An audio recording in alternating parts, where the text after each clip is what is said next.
అదే RTV app వార్తల్ని క్షణాల్లో చదివే అవకాశం ఉంటుంది. ఒక న్యూస్ పేపర్, ఒక టెలివిజన్ ఛానల్ మీ చేతుల్లో ఎప్పుడూ ఉంటాయి.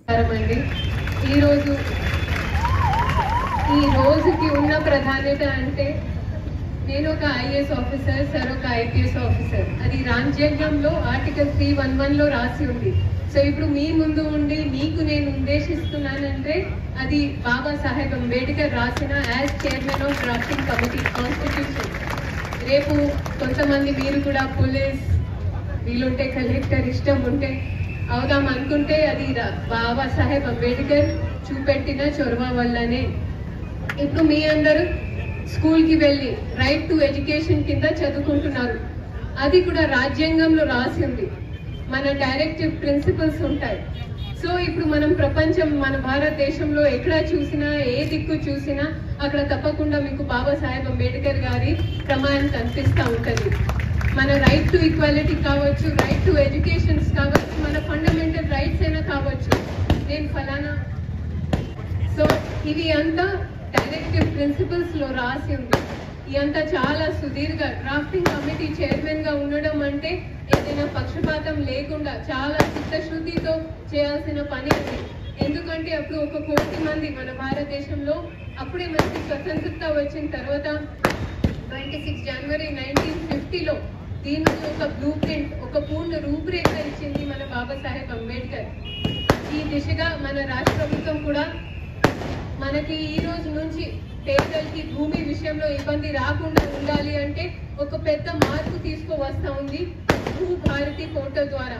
ఈ రోజు సాయంత్రం 5 గంటలకి గౌరవ ముఖ్యమంత్రి గారు, సహచర మంత్రులు వీళ్ళు ఈ రోజు నుంచి దీన్ని మొదలు చేస్తూ ఉన్నారు.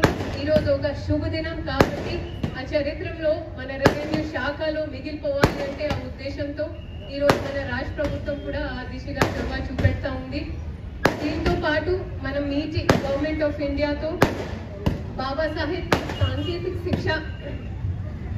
సాంకేతిక శిక్ష మీద ఉన్న ప్రేమంతో ఈ రోజుని మనం క్వాంటమ్ డేటా కూడా ఈ సంవత్సరం నుంచి దాన్ని మేము అనౌన్స్ చేస్తూ ఉన్నాము రాష్ట్ర ప్రభుత్వం. క్వాంటమ్ అంటే ఇప్పుడు నేను ఈ ప్రపంచంలో ఉన్న అంత ఎనర్జీ, ఎవ్రీథింగ్ ఈజ్ ఎనర్జీ.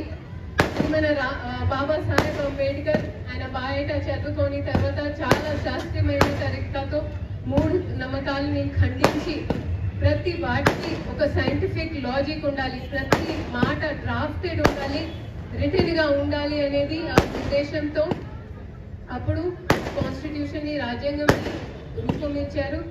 ఈ రోజు కూడా మనం వారి స్ఫూర్తితో సైంటిఫిక్ విషయాలు కావచ్చు, డే టు డే అడ్మినిస్ట్రేషన్ పరిపాలన కావచ్చు, మన ముందుకు వాళ్ళ స్ఫూర్తితో ముందుకు పోతా ఉన్నాము. మీ అందరికీ స్పెషలీ స్టూడెంట్స్కి బాబాసాహెబ్కి చదువు మీద ఎక్కువ శ్రద్ధ, ఎక్కువ ఇష్టం ఉండే. సో మీ అందరు కూడా చదవాలి, భయంతో కాదు శ్రద్ధతో చదవాలి. మీ మనసు నుంచి ఆ స్ఫూర్తి, ఆ ఇన్స్పిరేషన్ రావాలి అని కోరుతూ I wish you all the best. మళ్ళీ మీ అందరికీ శుభదినోత్సవం శుభాకాంక్షలు తెలియజేస్తూ ముగిస్తున్నాను. అయితే మనందరికీ తెలుసు అంబేద్కర్ గారు చేసిన పనులన్నీ కూడా, వాళ్ళ ఆశయాలన్నీ కూడా మనకి ఇప్పుడు కూడా మనం వాటిని ముందుకు తీసుకొని వెళ్తున్నాము.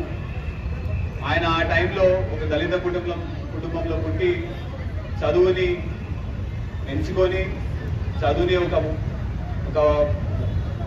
వెపన్ లాగా వాడుకొని ఇంతవరకు ఇంత సోషల్ చేంజ్ తీసుకొని రావడం జరిగింది. ఆ దళిత కుటుంబంలో పుట్టి చదువుని చాలా వరకు, అంటే ఓన్లీ మనము 10th ఇంటర్ కాకుండా చాలా వరకు బయట దేశాలకు వెళ్ళి కూడా చదువుకొని చాలా వరకు నాలెడ్జ్ గెయిన్ చేసిన తర్వాత మన భారతదేశంలో ఎటువంటి సిచ్యువేషన్ ఉంది, ఆ సిచ్యువేషన్ని మనం మారి అందరూ కూడా ముందుకు వెళ్ళాలంటే ఏ విధంగా చేయాలని చెప్పేసి కూడా అంబేద్కర్ గారు ప్లాన్ వేయడం జరిగింది. ఆయన రాజ్యాంగం దాంట్లో ఉన్న హెడింగ్ చేసిన కమిటీలో కూడా మనం ఇప్పటికీ కూడా దాన్ని చూసుకొని మనం అందరం ముందుకు వెళ్తున్నాం. ఈక్వాలిటీ, జస్టిస్, సోషల్ జస్టిస్, ఈ వాల్యూస్ అన్నీ కూడా మన భారతదేశానికి ఇంట్రడ్యూస్ చేసింది అంబేద్కర్ గారు.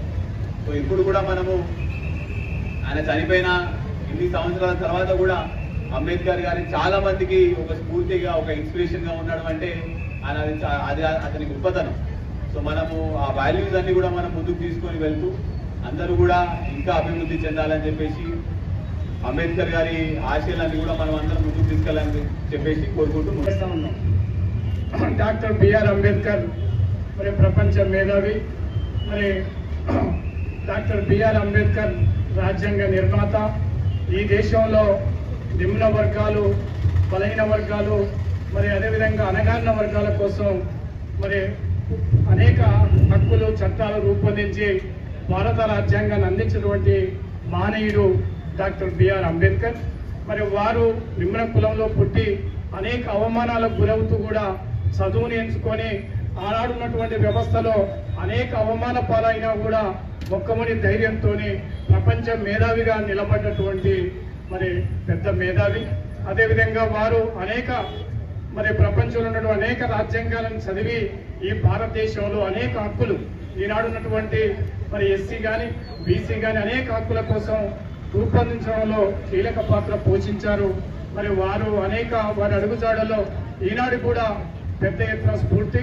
మరి ప్రపంచంలోనే అంత పెద్ద మేధావి భారతదేశం ఉండడం మనందరికీ గర్వకారణం. మరి వారి ఆనాడు రాజ్యాంగం వచ్చిన సందర్భంగా మరి ఆనాడు రాజ్యాంగాన్ని కూడా అనేక సందర్భాల్లో వ్యతిరేకించిన శక్తులు ఉన్నాయి. ఈనాడు కూడా రాజ్యాంగం మరి అనేక ప్రమాదానికి గురవుతా ఉంది. ఈనాడు సమానత్వం కోసం, మరి సెక్యులరిజం కోసం, మరి ఈనాడు కూడా మనం ఈ రాజ్యాంగాన్ని రక్షించుకోవడంలో మరి అనేక మంది లౌకిక శక్తులు, ప్రజాతంత్ర శక్తులు ఐక్యంగా ఉండాలని ఈ రాజ్యాంగాన్ని రక్షించుకున్నందుకు పెద్ద ఎత్తున మంది కలిసికట్టుగా నిలబడి నేను బిఆర్ అంబేద్కర్ గారికి మరి ఘనంగా నివాళులర్పిస్తూ వారి ఆశయ సాధన కోసం పునరంకితం కావాలని కోరుతూ ముగిస్తున్నాను. మరిన్ని వీడియోస్ కోసం ఛానల్ ని సబ్స్క్రైబ్ చేయండి, లేటెస్ట్ అప్డేట్స్ కోసం వాట్సాప్ ఛానల్ ని ఫాలో చేయండి అండ్ లింక్ డిస్క్రిప్షన్ లో ఉంది.